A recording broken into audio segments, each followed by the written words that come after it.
Hello, this is Opera Unbound, a podcast that breaks the barriers between opera singers and the audience. We will cover the process, challenges, stereotypes, and inspirations associated with opera. This is the first of a three-part series on preparing an opera role. My hopes in sharing this information is to reveal the full extent of the work that goes on behind the scenes for an opera singer and to help other artists by providing more tools for their toolbox. I usually devote about 3 months or 130 hours to this whole process. In this episode, I'm going to talk about the first step, which is researching. As a musicologist, I find studying the history associated with a piece extremely rewarding. Nerd alert. Nerd alert. Not only that, but by understanding the story and how a character fits into it, one can gain more insights on how to bring that character to life. So first, I research the context of the story. And that involves finding the original libretto source, that is, whether it be based on a play, a book, myth, history. This means I end up doing a lot of reading for my job. I do have one role that I've prepared that didn't necessarily require me to read any sort of literary work, and that is when I did Bon Appetit, which is based on a recipe by Julia Child. And for that role, I watched, hours and hours of Julia Child videos on YouTube, and I did find the cookbook that the recipe for the chocolate cake came from, and I made the cakes. And in the process of watching all of those videos, I was analyzing her mannerisms and trying to perfect her dialect. She was American, but she was on TV during that time when they used the transatlantic dialect, which was like a blend between, an American dialect and, sorry, I'm trying to avoid the sunspots, a cross between an American dialect and a British dialect. Now, back to talking about the source of libretto. If the source is not in a language that I speak, or read even, I speak English, German, and I can read French and Italian with fairly good fluency.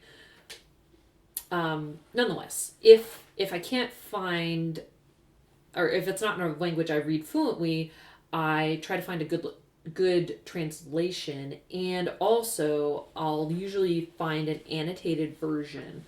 So when I read Goethe's Faust, I read it in German, but I also found a critical annotated version in English so that I wasn't missing out on any allegories, metaphors, or just colloquialisms that I didn't understand at that point because I'm not a native speaker of German.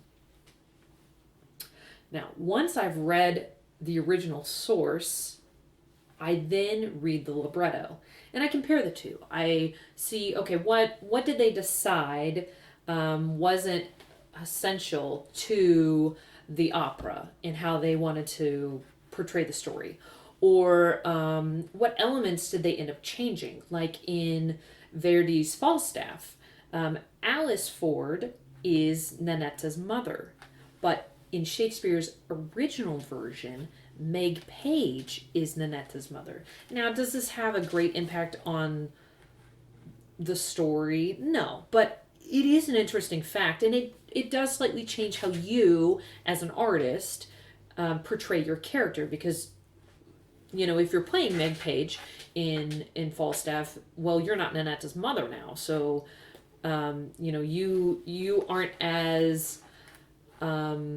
invested in what is going on in her life as an individual. When you're looking at the source material versus the libretto, you're asking yourself questions like, why were these changes made? If the story is set at a time and place that is not fantasy, I then like to research the societal customs of that time period. Now, this depends on what time period your production is in for how you're going to personally develop a character within those settings. The context helps us see the past through the eyes of people who lived it. The information gained grants us a window into the motivations and choices and actions of people during that time. It's important that we work out how our character would react in different situations.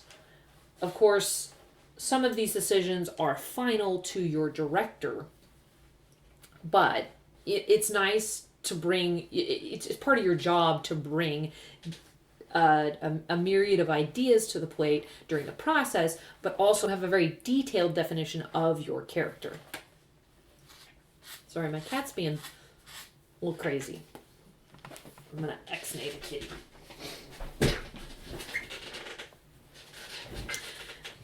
Now, you've already heard me mention about context, and I want to introduce you to a concept that I learned during my studies of musicology, and that is the 5 pillars of historical analysis. They are change/continuity, content, causality, contingency, and complexity. All of these things are important to really understanding a time period, especially if you need to portray a character from that. So the first one we're going to talk about is change and continuity over time. And I'm going to be reading these because I didn't come up with these ideas. They are used by most historians today, or in the past, whatever. Historians live in both, really. Okay, moving on from that idea. Okay, historical chronology differs from other chronologies. For example, the physical sciences include cyclical timelines, like seasons of the year, and repeatable events, experiments that are reproducible. Historical chronology is neither cyclical nor repeatable. Certainly, there are patterns that reappear across time and space, but as Mark Twain says, history doesn't repeat itself, but oftentimes it rhymes. In this category of analysis, historians seek to understand how and why things change or stay the same over time. What changed? What stayed the same? Who benefited from these changes and why? Who did not benefit from these changes and why? And when you take this into account for developing your character, you can see how understanding not only these events within the story of the opera and analyzing those, but understanding the greater history that it may be based on. Number 2 is context. Context is everything else that was going on at the time. Context helps us to view the event or person in a broader perspective that gives context and deeper meaning to our understanding of something in the past. Analyzing historical context can open a door to understanding both what all humanity shares in common and the many ways in which we are different. It brings us closest to the real lives of people in the past. What did their world look like? What did they spend their days and nights doing? Who was in their family and what were they expected to do? What motivated them to act in ways they did? Context can also help us avoid understanding. Sorry, let me reread that. Context can help us to avoid understanding complicated events in isolation without taking into account what else was going on in this time. This is probably the most basic issue a lot of people have when they analyze history. They'll take some event out of the past and they'll say, well, this is why it happened, and they'll make all these logical fallacies without taking the larger context into consideration. which paints a larger picture. It's like if I just zoom in on one part of a picture or a painting. There's a lot of detail there, and I can maybe extrapolate what I think the rest of it looks like, but until you zoom out, you have no idea. And these questions that I stated are all things that are integral in developing a character in an opera to make it seem real. You can tell when an actor has done that work and when they haven't. And